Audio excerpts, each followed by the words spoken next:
family. Pinchas Kras is the founder of Soulber. Soulber is a platform that enables addicts to have a community that both helps them to seek healing, networking, and working. And he's going to talk about that. Before he does, I want to share something. You know, he grew up in an Orthodox Jewish family in Montreal, and his journey has brought him to the US. Today, he's doing global work with people who are seeking their own solutions to their addiction, utilizing technology in one of the most profound ways I've ever heard of. And I think that while this is a very needed service, it is also one that is in many ways piloting how we bring technology to everyday life in a supportive way. He likes to be called Penny. And with respect to that, let me share with you that I do not endorse companies. There's just no other way to explain what he does without talking about his company. And I'm sure you're going to enjoy hearing about it. Penny is 22 years old, and he has done some amazing things. And I think he has an incredible future. More importantly, I think he's going to help a lot of other people to have incredible futures. So please enjoy this conversation with Penny.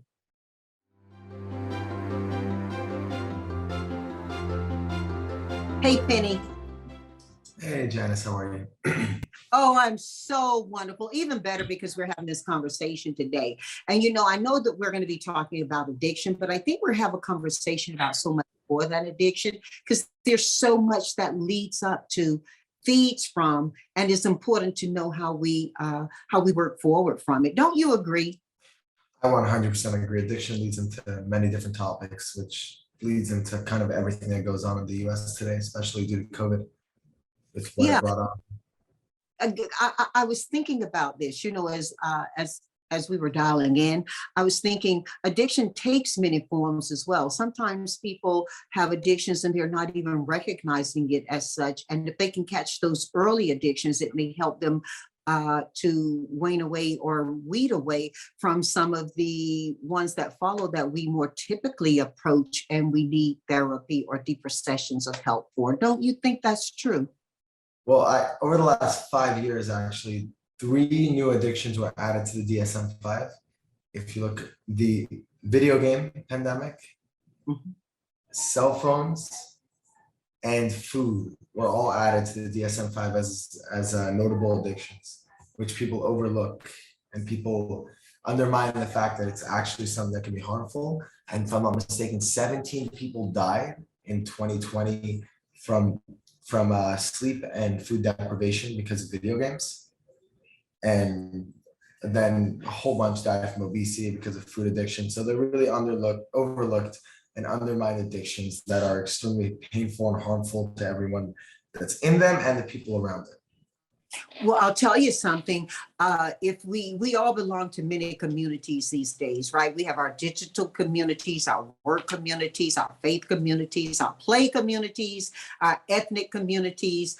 When we look at the Black community that I am a member of, we did see that throughout COVID, some things were revealed about, I don't say that everybody who's obese is addicted, but addictions to foods or to poor food habits, whether caused or, you know, self-imposed, did contribute to a lot of the COVID illness that we saw. Where does that lend itself to the work you do or to the recognition you have for the people who you're helping? So before I get into that, just something to think about when it comes, it's very hard to understand the food addiction itself. Because like you think to yourself, how can you be addicted to food? I like eating breakfast, lunch, and dinner. But if you sit down for a movie and you like having a bowl of popcorn, and it feels weird if you're sitting down to a movie and you're not having something to eat, or if you're sitting down for a movie and you're not having a drink with you. Food addiction is semi the same thing. When you have an addiction to food, wherever you are, whenever you are, you always have to have something in your hands that you're doing, eating, holding. So that's really what causes the addiction to food. And when you eat a lot, it pushes whatever is on your mind away. It kind of like shuts off your brain for the time being.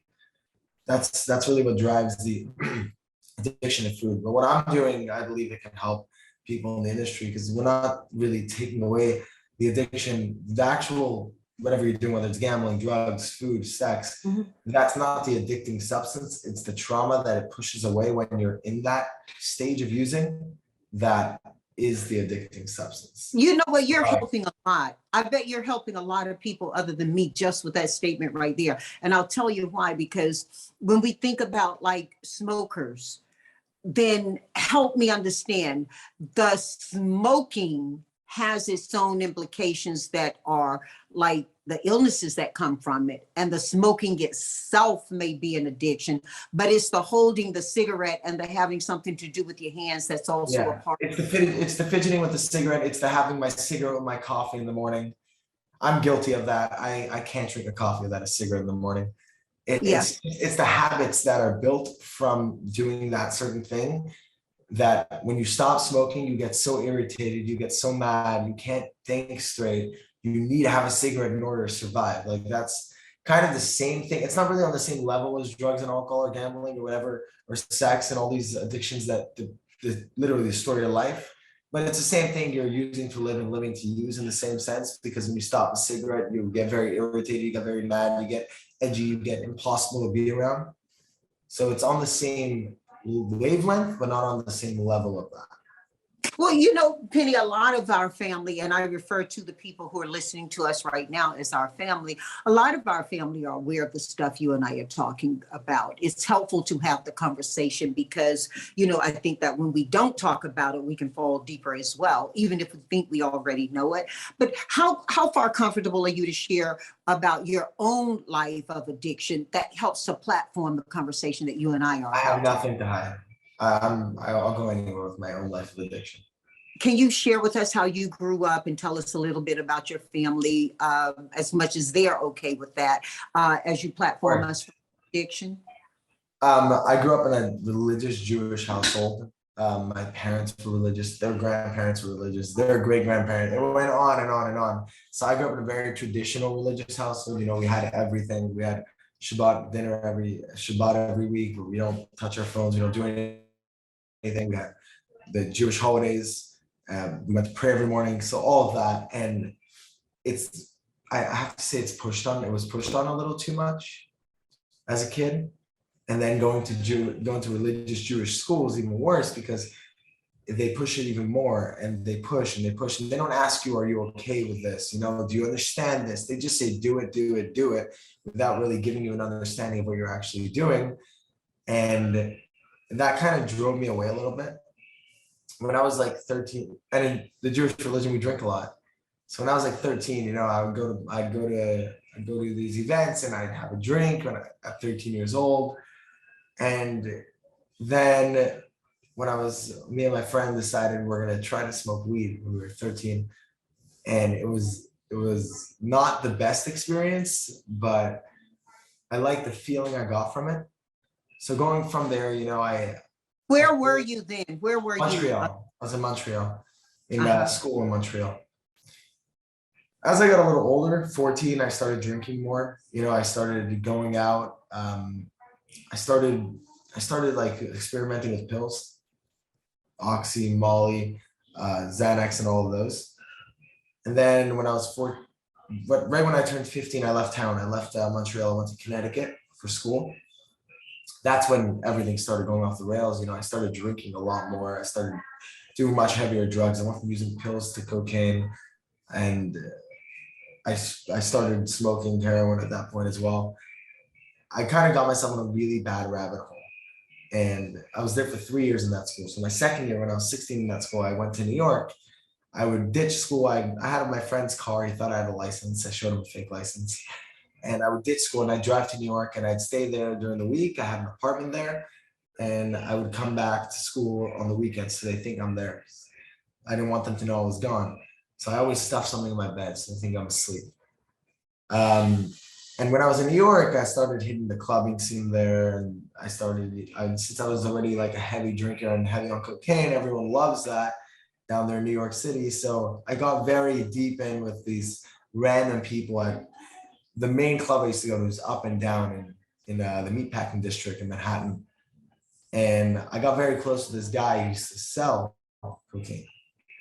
So I I became close to them and I asked them, can I sell here? Can I sell there? So I started selling in New York and I started making good money, which really drove me to do even more drugs. And I didn't listen to the saying where don't get high on your own How did supply. you find customers? Easy. In New York, it's very easy. You walk up to any club, everyone wants, no one knows where to look. So you go and offer everybody. And eventually people start, realizing that you're the person who sells. So instead of you going to them, they come to you and they tell other people to go to you. And it builds up. I lived in New York till I was about 18. My addiction got to a really bad point where I overdosed 4 times. I been arrested a couple times. I got really, really badly screwed over. I screwed a lot of people over myself. So I left New York. I went back to Montreal, to try to change things and try to kind of get myself back together. I moved to Montreal, and that's when my gambling addiction just went through the roof. I didn't have the New York club scene anymore. I didn't have that whole, I was still able to use drugs, but I wasn't able to really get my dopamine from selling it. So I started gambling extremely badly. And I was losing money hand over fist. I burned through every dime I had. I need to find a way to make money. So I started a bunch of different random businesses there, which made me money here, made money there. And when I was 19, I went over to a lot of my dad's very wealthy friends because my dad had a company which he sold in 2008. So he has a lot of very wealthy friends in Silicon Valley and different places like that. So I went to a lot of his friends and I took a lot of money from them. And it ended up getting back to him. And he told me, like, you have 2 choices, either go to treatment or you can leave. I told him I'll go to therapy. So I went to therapy. I went there for about 3 months. I was going to meetings. I ended up ditching that. I got really heavy into it again. And the second time, 6 months in, my parents were like, you're done, you're going to treatment. So we drove down to New York. Penny, you weren't taking drugs at that time. I was. Gambling was your addiction, or had you started back? I was doing drugs, but gambling was like slowly taking over. It was becoming the thing.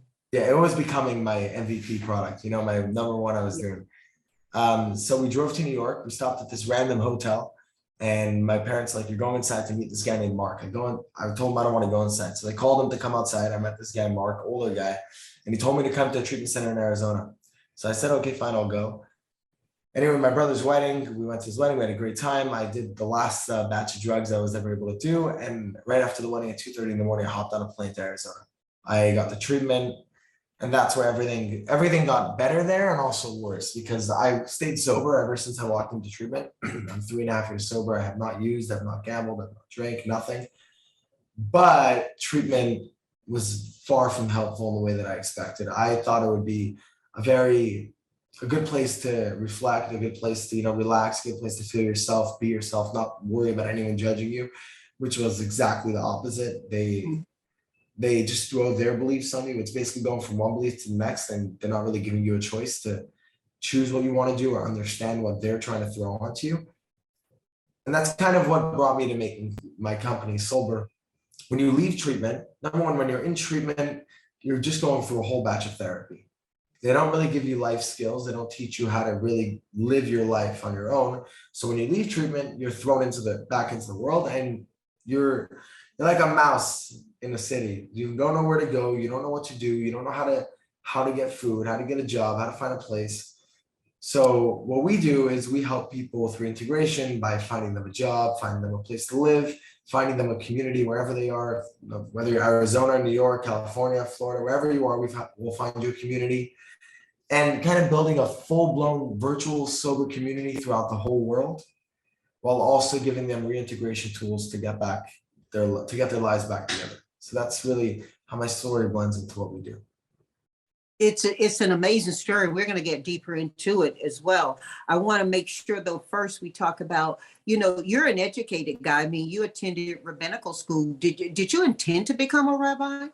No, I never intended to become a rabbi. I never wanted to become a rabbi, but my dad's actually a rabbi. He became a rabbi 10 years ago.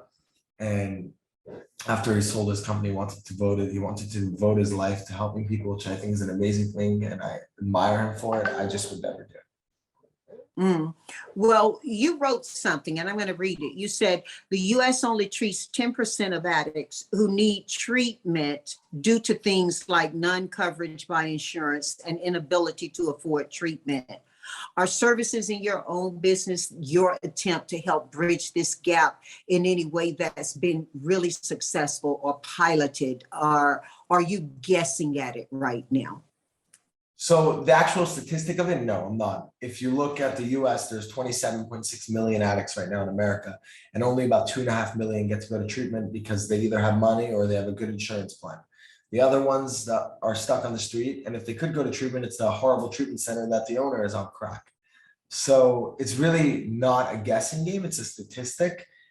Do I think we can help? 100%. I think a big part of the problem is the fact that most people don't go to treatment once, they go to treatment 6 or 7 times, and eventually insurance just says, you know, this isn't helping, we're done paying.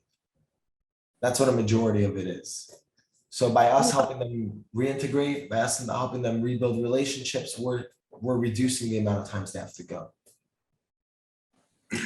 When you look at what you're doing at Soulber, does it matter how old the addict is? You can be 15 years old or you can be 65 years old. We can still help you. And I mean, but the approach to the treatment, does it have to be edited depending on the age?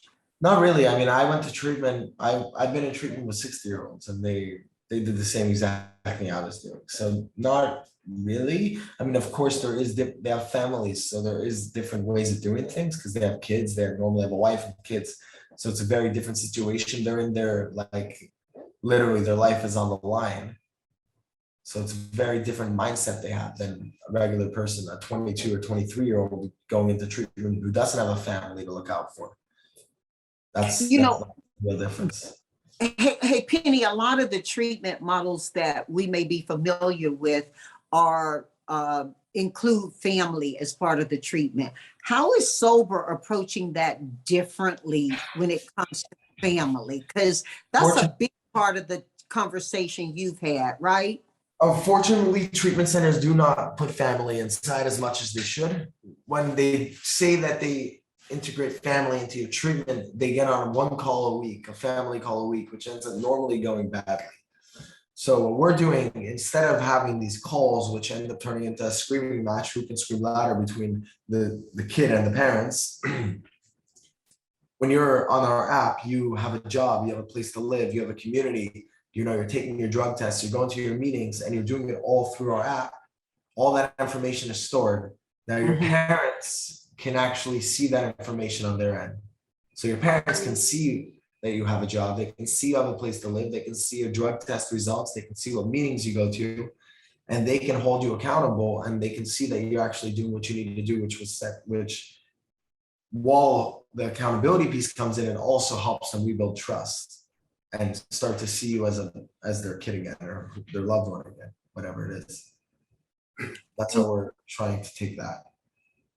So if you join the Soulber community and you're seeking help as an addict, then do you need to agree to give all the information that can be shared, or do you have scaled back to how lean that can be before somebody is actually going to benefit from the program? Is what I'm going to. You can give 0 if you want. I mean, you have to choose. It's all up to you. For HIPAA compliance reasons, we have to give you the choice. But most people do want to rebuild a relationship. They just don't know how to. If you're an addict and you're not willing to be transparent, you're not willing to get sober. That's the truth. So if an addict says that I'm not willing, say that again. Wow. If you're not willing to be transparent, you're not willing to become sober, because with sobriety comes trust, with sobriety comes honesty, with sobriety comes transparency. If you're going to lie about the menial things, why won't you lie about the big things? That's what I learned. And I made that mistake. Before I went to treatment, I was the most dishonest person I have ever met. I never said a word. Everything I did was to get things out of people, was to get people to do things for me. It was never with the intent of ever doing. I did love helping people, and I did a lot of it. But whenever I wanted something for me, it was always with the intention of me. Like, no matter who I hurt, no matter who I crushed along the way, I'm going to get what I want, and nothing's going to stop me. And that's one of the biggest problems in addiction, is that, or with recovering addicts, is that they don't really have sympathy or empathy for anyone around them while they're in their mindset of, I need this now. Well, you know, there are a lot of factors that lead to substance abuse and addiction. I mean, it can be genetics, environmental, mental state of health. All of these things contribute to where a person gets to the point of addiction. So, like, think about over COVID. We've had multiple pandemic, right? And we've had a lot of conversation about homelessness. And I was having a conversation with someone recently, and they were saying, you know, the challenge in seeking to solve for homelessness is that addiction is going to get overlooked, and people are just going to simply be counted as homeless. Talk about that a little bit. What's your perspective on that? My perspective on just what the pandemic did on its own, pandemic has, if you look at how many people have died from overdose, how many people have died from alcohol-induced comas, how many people have died from drinking while driving, all of that, that number is about triple the amount of people who died due to COVID. Hmm. And that is the biggest pandemic, I believe. I believe COVID is a pandemic, but I also believe that people are overlooking what's really been killing people since the early 1800s. That hasn't changed. You know, the opioid pandemic, which is fairly new, but the actual drug and alcohol pandemic, which has been going on forever, has been killing people since the beginning of time. And no one really looks at it in that way. People look at it as, oh, you got a problem, go get help, like go get therapy and you'll be better. It's not how it works. There's underlying trauma, there's underlying problems that come with it, whether you came from a household that, you know, that there was fighting all the time, where your parents were very distant from their children, or your parents abused you, whether it's physically or emotionally.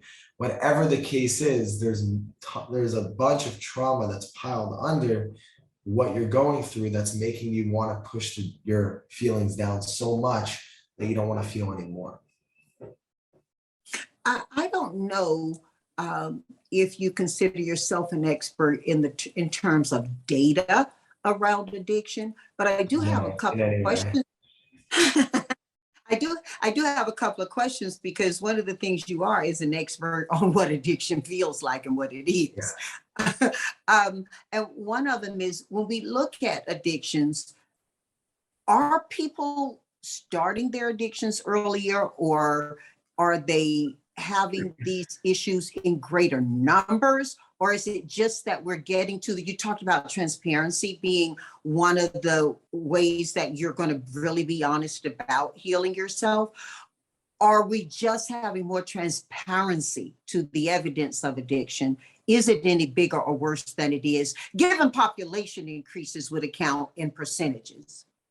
So if you look at the way addiction has gone, 90% of people who have addiction have started using whatever they were using, or using something at the age of 12 to 15 years old. It normally starts younger because it's ingrained in your head.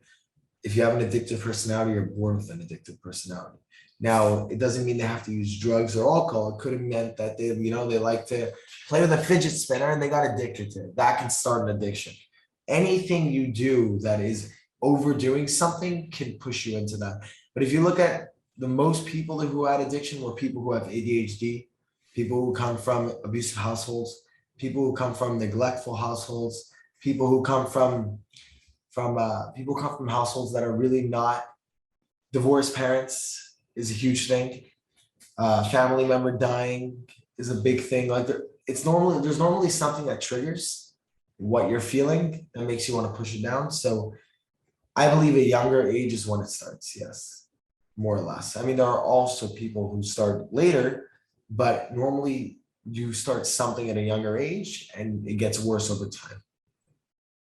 What types of addictions are you working with at Soulber? I'm really interested in you talking a little bit more about that. And if it is an avenue for somebody who's listening, or somebody who is listening and knows somebody who needs it, I want them to be aware of it. So we're mainly working with drugs, alcohol, and gambling just because they're the easiest to track, and it's the easiest for us to actually help. But any addiction, any mental health problem, we can really help with. We don't discriminate between any of them. They're all equally as harsh, equally as dangerous, equally as deadly. There's just some that are easier to track, like drugs are easier to track with drug tests than food with a scale. Because the scale makes you feel like crap when you look down at it, and you don't like what you're seeing. So it all depends on how we can help. It's not what we can help. So we have to find different ways to help in different addictions. By drugs, it's drug tests. By alcohol, it's also, you can take tests for that.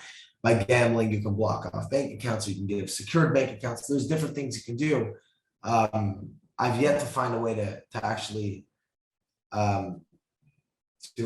like put people like who have addiction to sex or addiction to food, how to minimize that and us track it.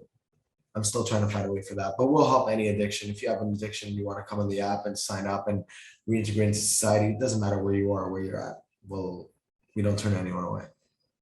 Well, we're going to, we are showing people how to approach and how to sign up at Soulber. Here's the question I have. What do they need to do for themselves before they get to that point? What's the journey they need to take in order to be serious about that? I don't want to represent that you're some, magical answer. There's work that somebody has to do themselves, right? Well, number one, with any recovering addict, there's one thing you have to do. You have to choose you want sobriety. If you don't want to get sober, you're never going to get sober. If you doubt that you want to get sober, you're never going to get sober. If someone forces you to get sober, you're never going to get sober.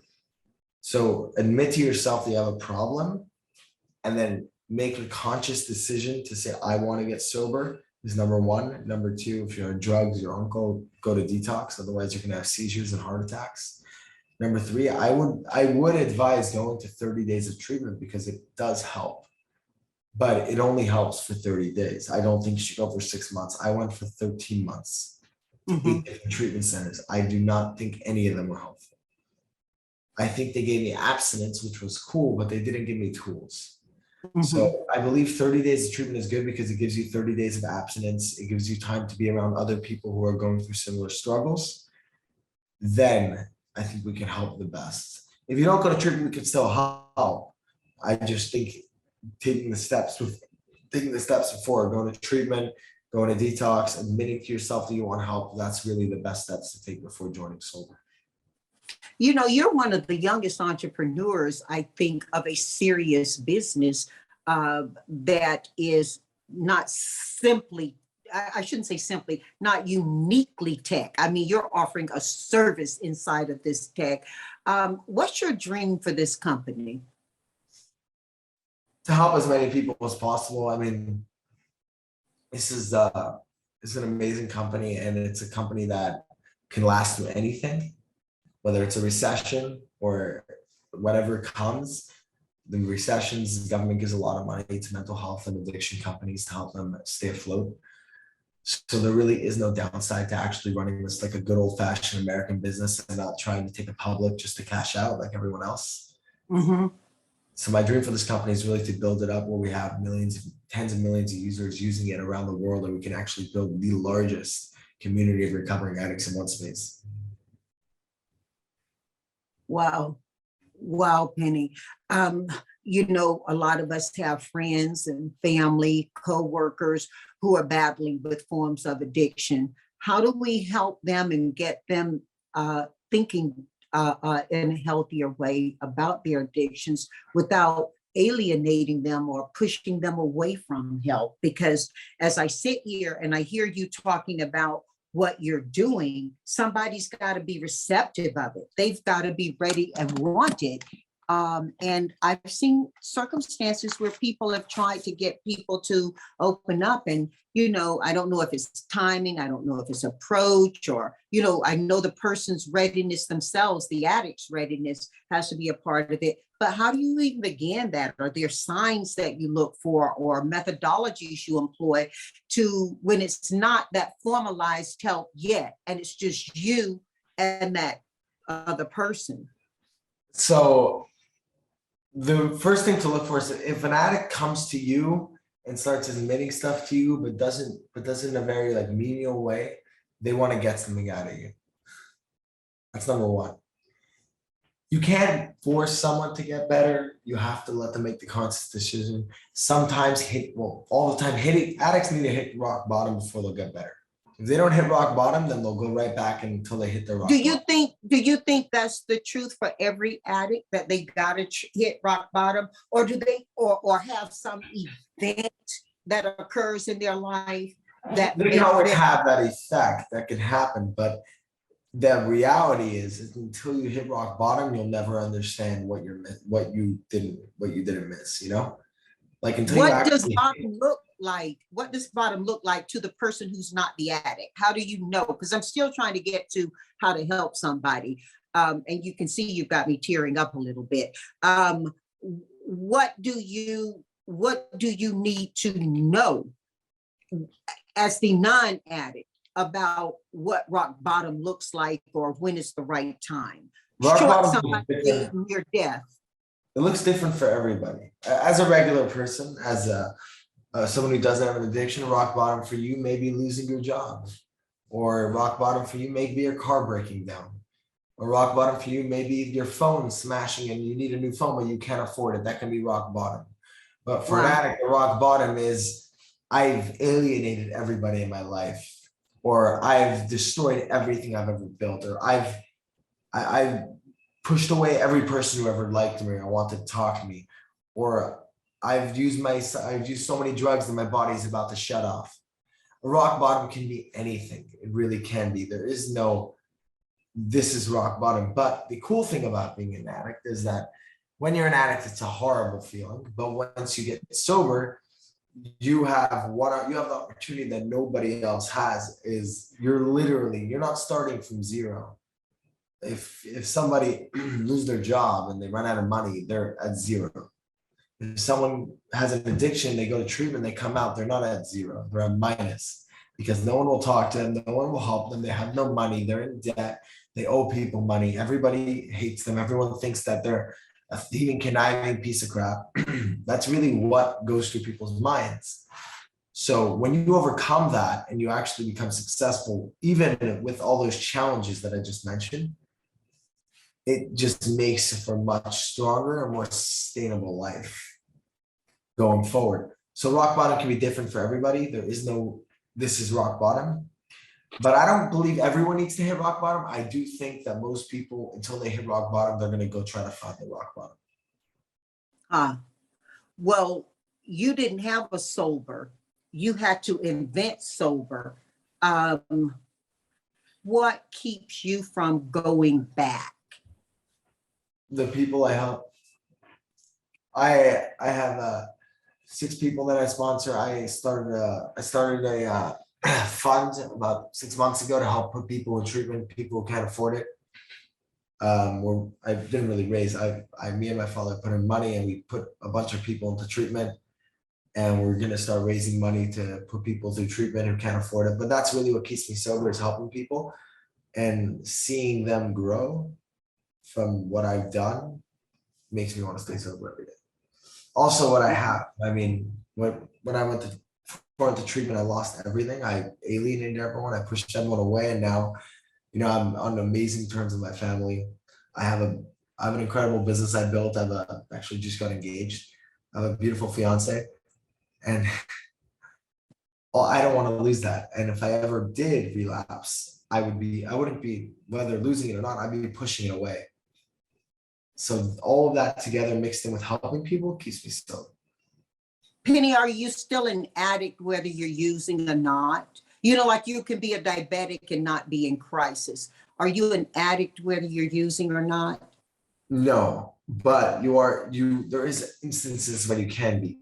I believe if you recover, you're never recovered. You're always in recovery, but you're not an addict anymore. But if you stop using drugs and alcohol, but you still live the same life you lived before, you still have the same mindset of everything's horrible, and you know, I blame my life on this, I blame my life on that, you're always depressed, you're still technically an addict, because you never actually left the state of mind that you were in. You just stopped using drugs, you just stopped drinking. So that case, yes. In the case of someone who is in recovery, in constant recovery, and is working on himself every day, I do not believe so. You talked earlier about, and the reason I asked that question segues to this. You talked earlier about helping people into employment. And I'm thinking it's healthy employment because it's employment that not only are they ready and skilled for, but they have a community that ensures they have a place to have that relationship to when they start to feel unsafe or they start to feel the addiction coming on. I don't know anybody who's approached it quite as you are, although there are many places that suggest they are helping with addiction and re-employment. Your experience informed you a lot, but where did the other stuff come from that's helping you to be so phenomenally, I want to say the word successful. I don't know how you measure it, but successful in helping people reconstitute lives. So I mean, when I was in sober living, they wanted to get me a job at McDonald's. And at McDonald's, you make no money, you work your ass off. I went there to try to get a job and they didn't help me do anything. And I realized that most people who are coming here are running around town for 5-6 weeks trying to get a job at McDonald's or St. Hubert or whatever, or Wendy's or wherever they're trying to get a job, making no money, where there's no room to grow. They spend 8 months at this job and then they leave and they didn't gain any normal skill sets to get a normal job. So what I did was I looked at the industry that lost the most workers due to COVID, the hotel industry, they're crying for workers right now. And I found an executive at Hilton. I called them up and I said, I have a pilot I'd like to try. I have a bunch of recovering addicts on my app. You need people. Why don't I send you people? They're cheap, they'll work hard, and they can grow. And they agreed to it. So that's really where that came from. So you actually have a job that you can grow in. And we're going to be moving from the hotel industry to other low-hanging fruit businesses, whether it's becoming a garbage man that make very good money, or working at a construction company where you're always on the move, working at a mechanic, becoming a plumber, whatever you want to do, you can grow at. You don't have to work at a fast food restaurant flipping burgers for the rest of your life. There is or if you've never had a job, you get to start there with the recognition, start somewhere, part of something that can help you grow. Yeah, that's really where it came from. I love that model because, in my line of business, I'm really interested in what you're doing and I can see so much promise in it and so much potential. And I'm delighted to talk with you at a different time about that. I just feel so in this moment celebrating of what you're doing and how you are approaching it. I think I won't say what I think. Let me ask you, do you think the way you're approaching it may have some elements of,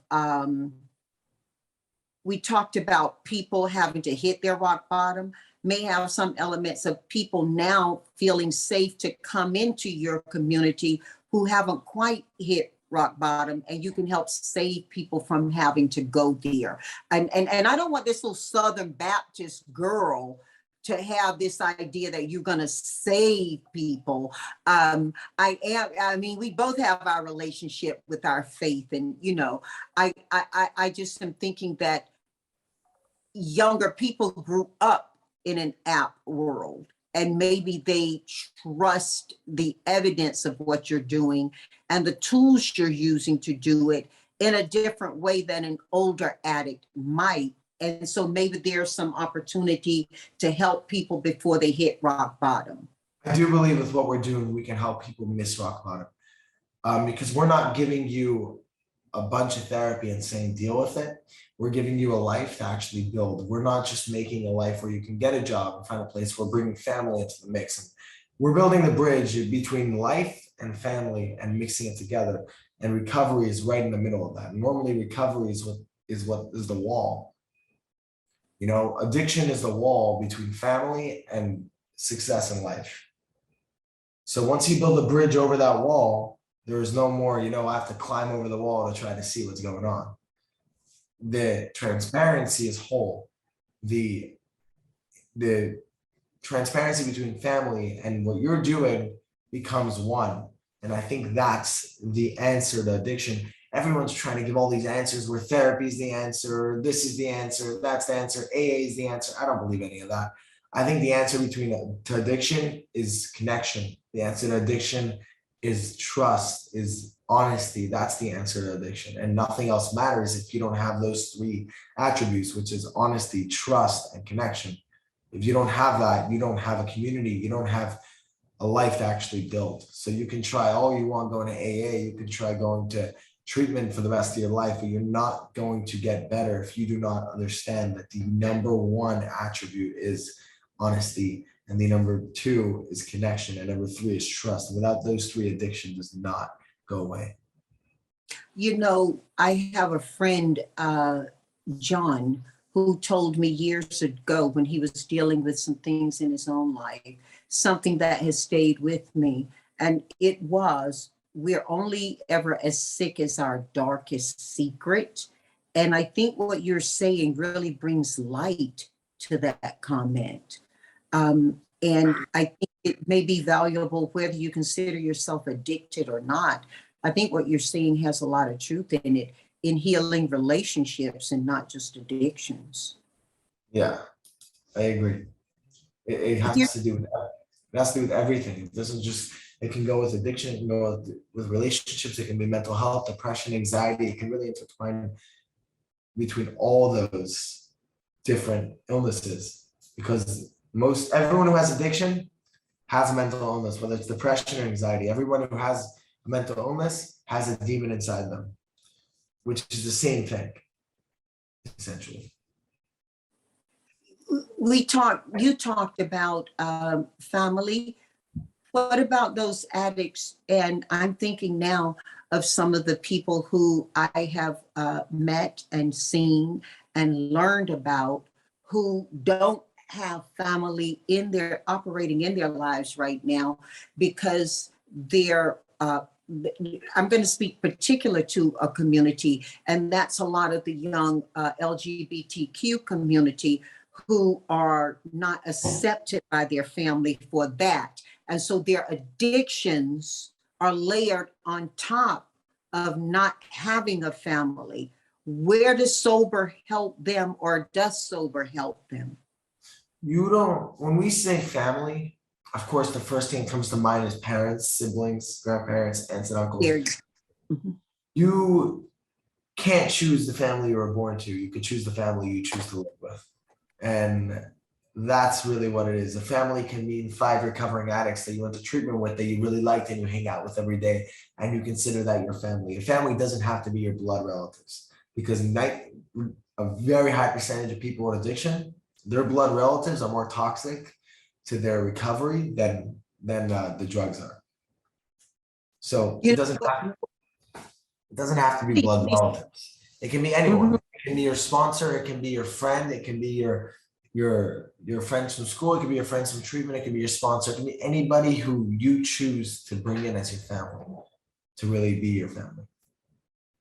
You know, you can't be all things to all people. I realize that, Penny, and on this podcast, everyone has the freedom to have their own conversation. I don't endorse stuff.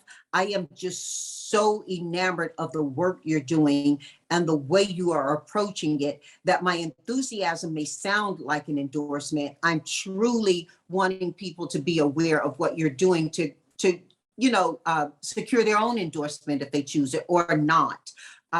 And so when I ask you this question, it's more because I'm hopeful about what you're doing in a different way.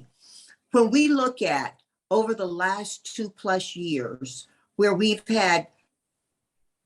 although we're in endemic now, according to many, we've had multiple pandemic circumstances. We've had the virus itself. We've had the impact to the financial industry on that, and the market and the supply chain. We've had social justice and equity, all of this converging in this one moment.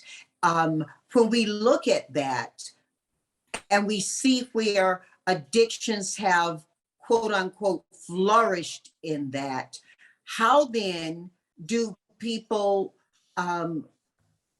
use Soulber as a first step versus a second or third step? Or do you see Soulber as a part of a larger solving or solution? I see Soulber as the standard in the industry. You go to treatment, you do your 30 days, you jump on Soulber, we help you reintegrate. That's what I see Soulber as. I don't see Soulber as solving the problem. I see Soulber as fixing the problem, because there's no way to solve addiction. It doesn't exist, but you can fix the way they treat addiction. That's what I believe Soulber can do. And let me just ask you this before we go into 4 for 4, okay? Soulber, in terms of a person's personal identity and security, how does that operate? If somebody's interested, how do they feel safe or confident in the security of their personal data? We have one of the most secure apps in the world, actually. We have our own servers, which we hold all of our data on. Every single thing on our app is 100% anonymized. So if you're a client, you put your name in, your information, it automatically gets anonymized. Your name is scraped from our data automatically. We have full cybersecurity teams, lawyers, everything to make sure that security of our clients' data is 100% secure, 100% safe, unhackable, untouchable, and invisible. And it is global. So we're launching in the US. We haven't fully launched our product yet. We've done a mini pilot. We're launching our product US wide within the next 30 to 60 days. We're still in the middle of running pilots right now. And we're launching our product in Canada in about 3 to 4 months. Once the US and Canada kind of take off, that's when we're going to launch it globally. And you will be instituting those languages at that time. Currently, it is an English-based app. It's English-based for now. Eventually, we'll be making it French, Russian, Chinese, Japanese, and Hebrew, Yiddish, and everything else. Wow. Well, you know what? All I can do is just pray for you to have the most outstanding success in this company ever. Your mission, your vision, your values, they are so lined up with helping us to have healthier people so we can have a healthier world. And I am so grateful that Sarah introduced me to you so that we could have this conversation. I want to go into my 4 for 4 now. So I'm going to ask you 4 questions and you give me 4 answers to each question. And the first question is, Penny, you get to have dinner with 4 people from any point in history, past to present. No futuristic people who are designed yet. Who is at your dinner table and why? Do they have to be alive or dead? Or they don't have to be alive now, but they have to have lived, or they can be present. They can be alive now. Number 1 is always going to be my fiance. Most fascinating person I've ever met. Oh. Number 2, I'd have to say, so in the Jewish religious culture where I come from, there's a guy who, his name is the Lubavitcher Rebbe in New York. I would love to just pick his brain and sit down for dinner with him. And for people who don't know, give a little bit about who he was the holiest person of his time. You know, people from around the world used to go to him for blessings. Jews, non-Jews, everybody. Presidents of the United States used to go to him for blessings. I would love to just pick his brain. I feel like there's so much knowledge in there that I would just love to hear a fraction of what he's got. I would love to sit down with Putin, honestly, and just hear what goes through his mind on a daily basis. You'd have Putin at the table with these two, with your fiance. I just want to know what goes through his mind, like what's going through your mind with this whole Russia and Ukraine thing. I'm just really curious. And then Zelensky, I would love to have Zelensky at the table also. You know, we'll have a mediator between the two. That if I was able to sit with 4 people, those would be my 4. So who did you have? You had your fiance, the Rebbe. Yeah. I have Zelensky, the president of Ukraine, and Putin. Oh, wow. Okay. Yeah. You meet some other folks there. And I'm going to come to dinner just so I can help you out. Okay. Yeah, I need a mediator. I'll be your mediator. I want to see that dinner. Let's go two for four. What are you listening to and why? Whether it's music or podcast. I listen to Simon Sinek every morning. When I come to work, I put on an hour of his videos. I love his leadership courses. I love his take on how leaders should be, on how leading something doesn't mean taking charge. It means being helpful to the people in your charge rather than taking charge. I really, really, really find that fascinating. Another one, David Goggins. I was introduced to him from a very big hype man in treatment, and he hypes me up in the morning. He gets my blood flowing. Music, I love country music. I know a lot of people around me hate it. People hate going in my car because I listen to it all the time. And I love Joe Rogan's podcast. Very interesting, honestly. The people he brings on, he has a lot of very interesting guests. Yeah, country music. I grew up in North Carolina, so you don't grow up Good in the accent a little bit. time I did, and you don't listen. Also, a lot of the country artists who I love, they are really, I mean, country music is storytelling, isn't it? Yes. And like Miss Dolly Parton, oh my God, I have several t-shirts with Dolly on it, and I tend to like a lot of the old country, but new country is starting to be thoughtful toward old country a little more now.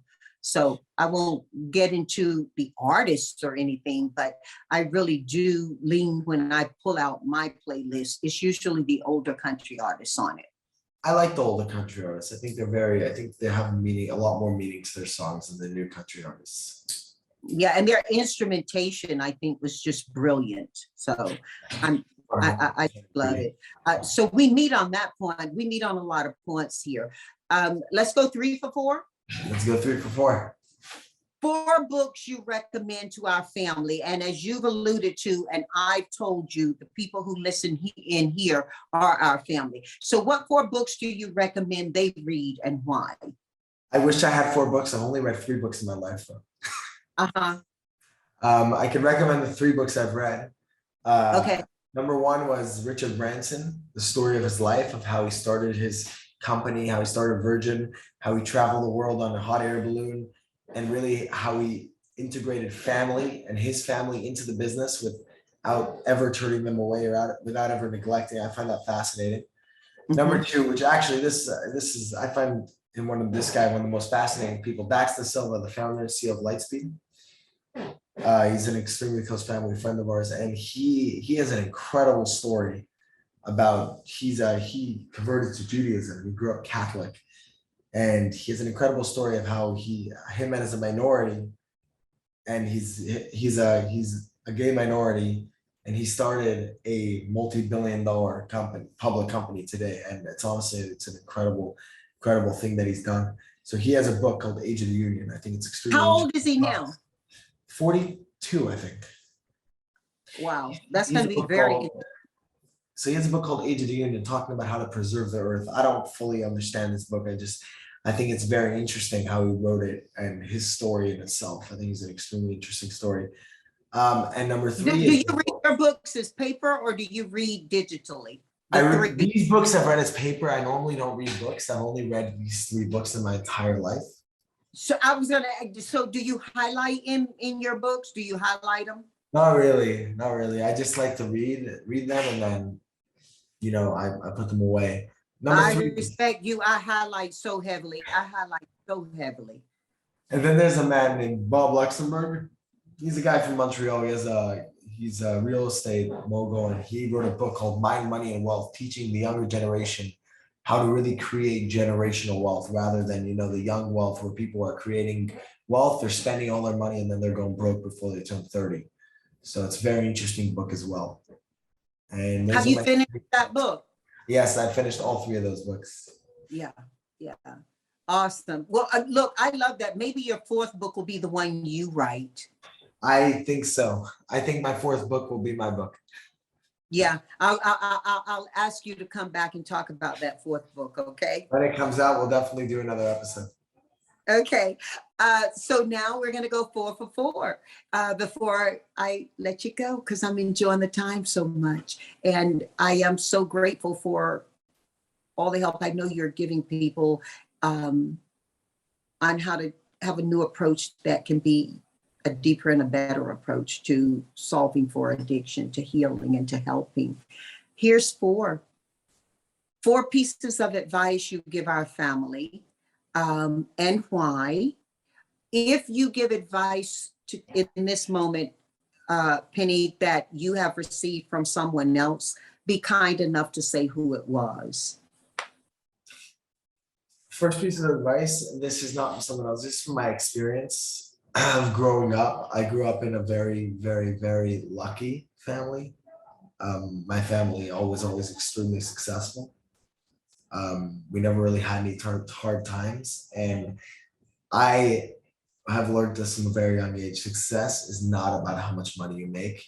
Success is not about how big your business is or how big your business becomes. Success is what type of family you build, how well you treat your family, and what type of love you show them. That if you build a beautiful family and you build something that's really going to last generations, that's true success and that's true fulfillment in life. And both my grandparents and my mom's side are Holocaust survivors, and they're both. My grandfather's entire family died in the Holocaust, and my grandmother came back here with her mother, father, and 2 sisters. And I have 114 family members, including my parents, aunts, and uncles, and cousins. And that's from 2 people. That's going to last for generations to come. So that is success in my mind. That's number one piece of advice. If you try to chase a dollar, if you try to chase something physical, try to chase a car, a house, whatever it is, it's never going to make you happy. That's number one. Number two, for anyone who has an addiction or who's in recovery, it's a tough battle. It's a hard battle, and it's something that's going to tear you down, and it's going to kill you every day, but it's never going to bury you. But there's definitely a big, beautiful light and a big, beautiful sun at the end of the tunnel when you get out. Number three, I'm probably getting this quote wrong, but I love this quote. Money can buy you a clock, but not time. Money can buy you a house, but not a home. Money can buy you friends. Money can buy you friends, but not love, I believe. I'm getting it like partially wrong, but you understand where I'm going here. I heard this from I actually heard this from Bob Luxembourg. And that I don't remember the full rest of the quote. That quote is an incredible quote. And then the last piece of advice is, no matter where you are, there's always going to be a rainstorm before the sunshine comes. So even if you hit tough times, or if you hit something that's hard for you to deal with, or something that's tough for you to get through, just remember there's always sunshine after a storm, and just keep going and you'll eventually get there. Rain never lasts forever, right? I'm just sitting here thinking, and you're how young? How old? 22. Oh my goodness. You have graced this conversation so well. Thank you. Thank you so much from for my having heart me. I to appreciate your it. home. Thank you. Thank you. Thank you so much for having me. I love this. I really enjoyed this. It was incredible. And I love being able to share my story to help people. I don't believe I have the most insane story. I believe I have a story that can show people that there's always light at the end of the tunnel. The way you share is so direct and so intimate. I think you're a born teacher, and teaching is a part of healing. I did not ask you, what do you think your calling in life is, or if you believe there is a calling in life? Do you, Penny? I believe everything happens for a reason. And I believe I had an addiction, or I went through what I went through in order to do what I'm doing today. That's my calling. I from the day I started this business, I didn't care how much money it makes. I don't care. I care about, of course, the money so I can support my staff and support my people. Right. But for me personally, I don't care about that. It's not why I got into this. I got into this to help people. I got into this because I believe in the cause that we're going after. And that's been the driver for me from the day I started. It's going to be the driver for me until the day that this thing flourishes into what I know it will be. So that's really my calling, I believe. When you talked about those two people, and then how many did you say? 214 people? Correct. Um, I have 114 cousins. 114 cousins. Cousins, Do, like cousins and cousins, kids and yeah, married. yeah. Cousins. Do you guys ever connect with each other? Do you have a way that We you all stay? live. We all live within a mile of each other. Oh, wow. We all go. We have a massive compound upstate, so we all go every weekend to that compound together. We're the closest family you'll ever meet. We're together every day. I see my cousins almost every day. Oh, that's so My beautiful. grandparents had one dream, to have all their kids live in the same city and all their grandkids try to stay in the city. So I only have 6 cousins that ever left. Wow. Wow. Everyone else, we all work in the same building. My grandparents have a big building for their company. Everyone has an office in that building. So it's like very tight knit family.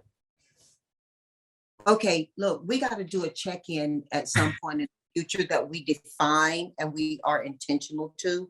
I want to see how Soulber is progressing. I want to check in and see how, not just how it's progressing, but where it's progressed to. I think you're onto something that can be very curative and that can have a real place in history on its own. I hope so. I mean, as long as it can help people and really do what I believe it can do, I think that you're right on that. Okay, well, from my heart to your home, thank you. Thank you so much.